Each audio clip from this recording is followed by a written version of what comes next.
اعوذ باللہ من الشیطان الرجیم بسم اللہ الرحمن الرحیم وهو الذي أنزل من السماء ماء فأخرجنا به نبات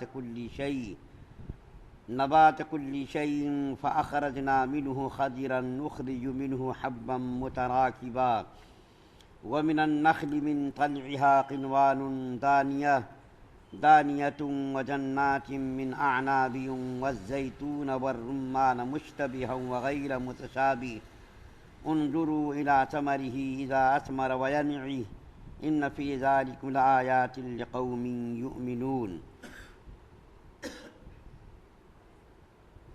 اور وہ ایسا ہے جس نے آسمان سے پانی برسایا، پھر ہم نے اس کے ذریعے ہر قسم کے نباتات کو نکالا، پھر ہم نے اس میں سے سبز شاخ نکالی کہ اس سے ہم اوپر تلے پڑے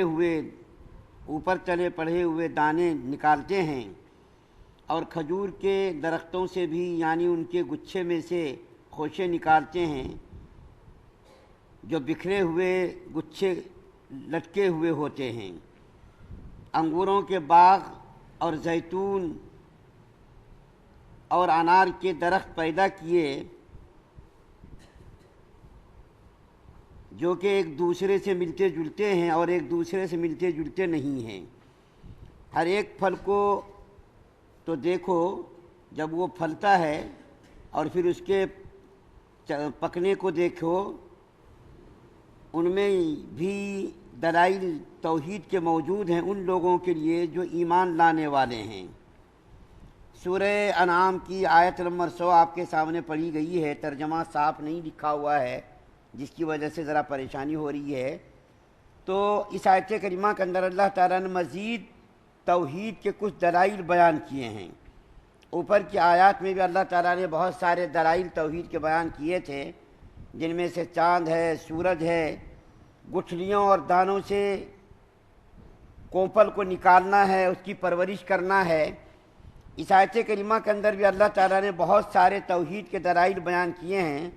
سب سے پہلی چیز اللہ تعالیٰ نے بیان کیا کہ آسمان سے اللہ نے پانی نکالا۔ اللہ وہ ذات ہے جس نے آسمان سے پانی کو برسایا۔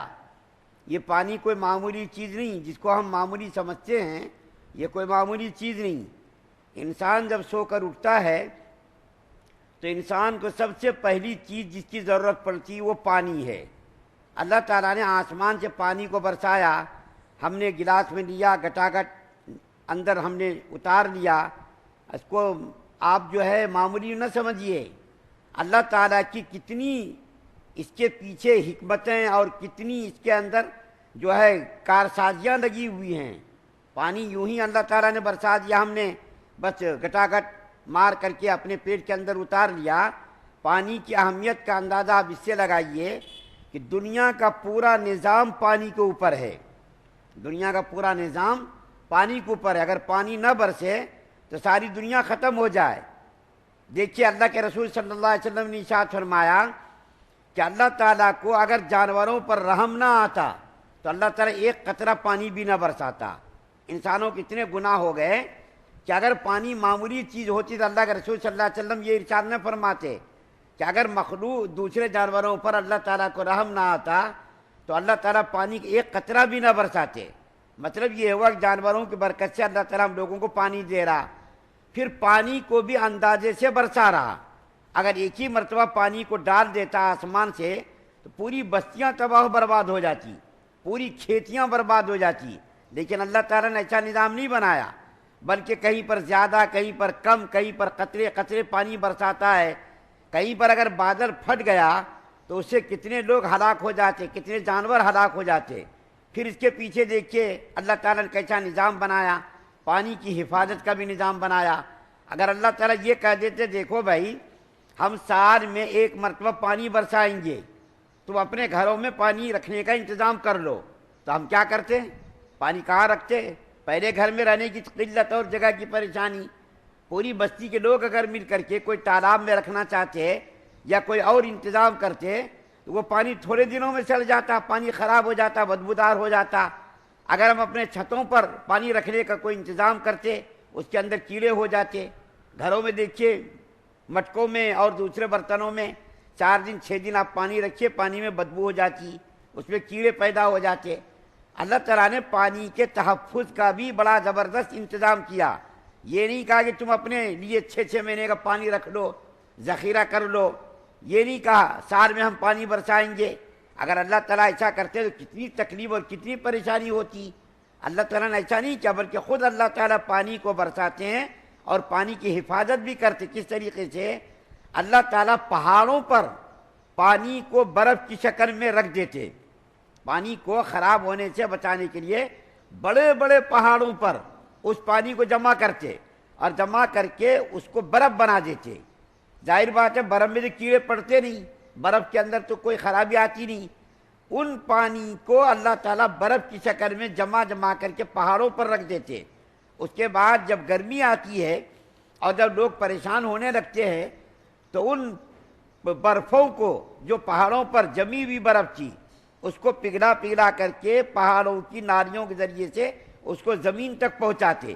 پھر وہ پانی زمین کے اندر آ کر کے پھر جو ہے نلوں کے ذریعے سے یا اور کسی اور ذریعے سے وہ پانی نکلتا۔ تھوڑے دن اگر بارش نہ ہو، دیکھتے باوری کا پانی خشک ہو جاتا، نلوں کا پانی خشک ہو جاتا۔ تو اللہ تعالیٰ ان پانی کے تحفظ کا انتظام یہ کیا ہے کہ اس پانی کو برف کی شکل میں پگھلا کر کے زمین کی رگوں میں اس کو پہنچاتے۔ پھر وہ پانی جو ہے بولی میں آتا اور جو ہے نلوں میں آتا۔ اسی طریقے سے جو ہے دوسرے ذرائع سے پانی کے حصول کا انتظام کیا جاتا۔ بڑے بڑے سمندروں کا پانی اللہ تعالیٰ نے خراب ہونے سے بچانے کے لیے اس کو کھارا بنایا۔ میٹھا پانی اگر ہو تو وہ خراب ہو جائے، اللہ تعالیٰ نے اس پانی کو، بڑے بڑے سمندروں کا پانی میٹھا نہیں رہتا بلکہ کھارا رہتا۔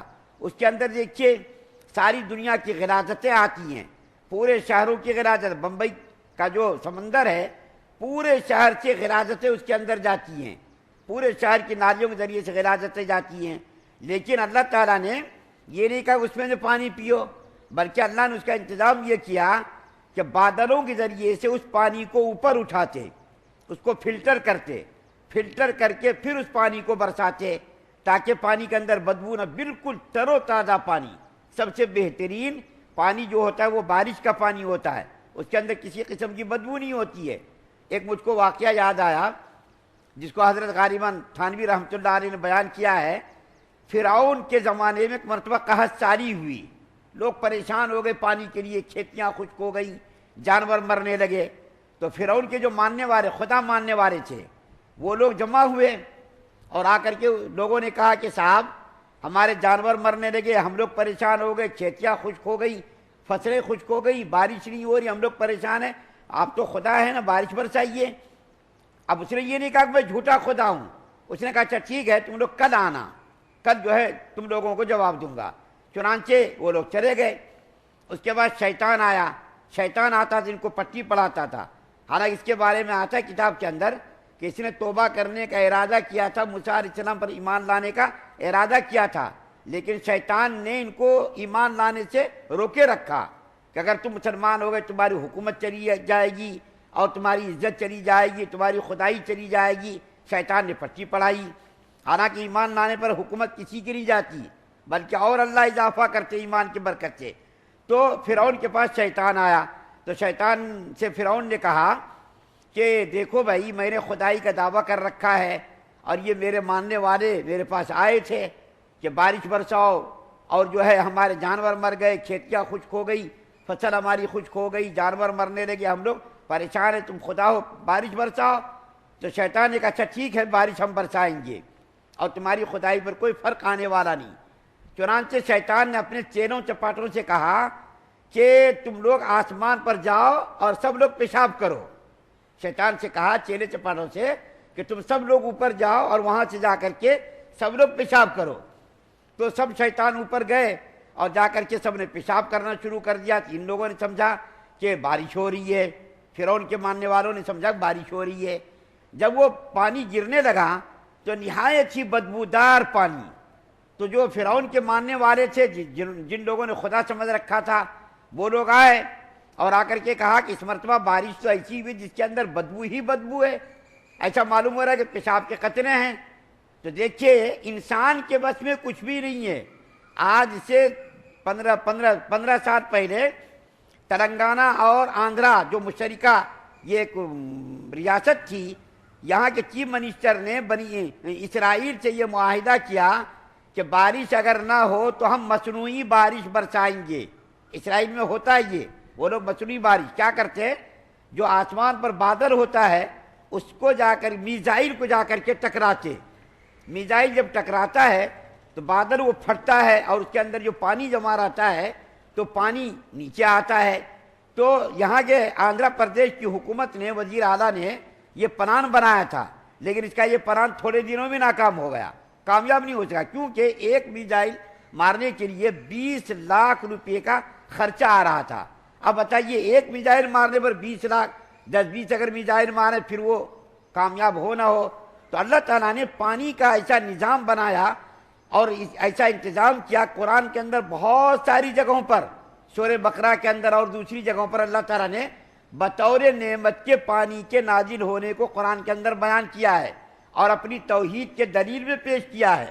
پھر اس پانی کے ذریعے سے اللہ فرما رہے ہیں کہ دیکھو ہم نباتات کو اگاتے، کھجوروں کو اگاتے، انگور کو اگاتے اور اسی طریقے سے انار کو اگاتے اور بہت ساری چیزیں جو ایک دوسرے سے مشابہ ہوتی ہے، ملتی جلتی ہے، اور بہت ساری چیزیں جو دوسروں سے نہیں ملتی جلتی ہے اس کو ہم نے پیدا کیا ہے۔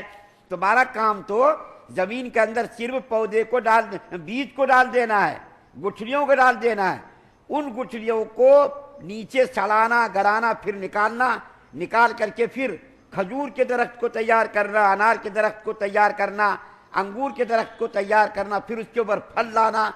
کوئی شروع میں جو پھل ہوتا ہے وہ پھل میٹھا نہیں ہوتا بلکہ ناقابل استعمال ہوتا۔ اللہ تعالیٰ اپنی قدرت سے، اپنی طاقت سے ان پھلوں کے اندر مٹھاس ڈالتے، کوئی کھٹا ہوتا، کوئی میٹھا ہوتا، کوئی کھٹ میٹھ ہوتا، اس کے اندر لذت کو ڈالنے والا کون ہے؟ اللہ ہے۔ کیا کسی انسان کے بس میں ہے ایک پتا پیدا کرنا، ایک پھل پیدا کرنا؟ ایک ہی درخت ہے، ایک ہی درخت کے اوپر کئی قسم کے پھل لگے ہوئے ہیں، اور وہ اس پھل کے اندر دیکھیے مزہ الگ ہے، ہر ایک کا رنگ الگ ہے، اور ایک دوسرے سے ملتے جلتے پھل ہیں، اور بہت سارے پھل ایسے جو دوسرے سے ملتے جلتے نہیں ہیں۔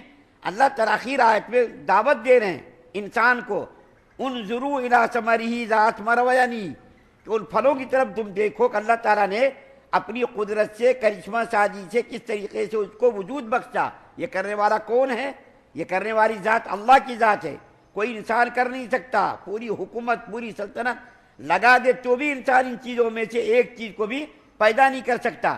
نقلی انار بنا سکتا ہے، نقلی سیب بنا سکتا ہے، جیسے کہ دکانوں میں لٹکتے رہتے انگور، انار، سب نقلی لٹکتے رہتے، لیکن اس کو آپ کھا سکتے نہیں کھا سکتے، اس کے اندر تو کوئی مزہ ہی نہیں ہے، اس کو ہم توڑ بھی نہیں سکتے، کھا بھی نہیں سکتے، اس کے اندر کوئی لذت نہیں، کوئی مزہ نہیں۔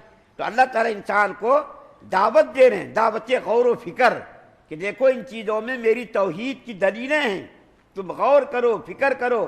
یہ توحید کی دلیل کس کے لیے؟ ایمان لانے والوں کے لیے، مومن کے لیے ہے۔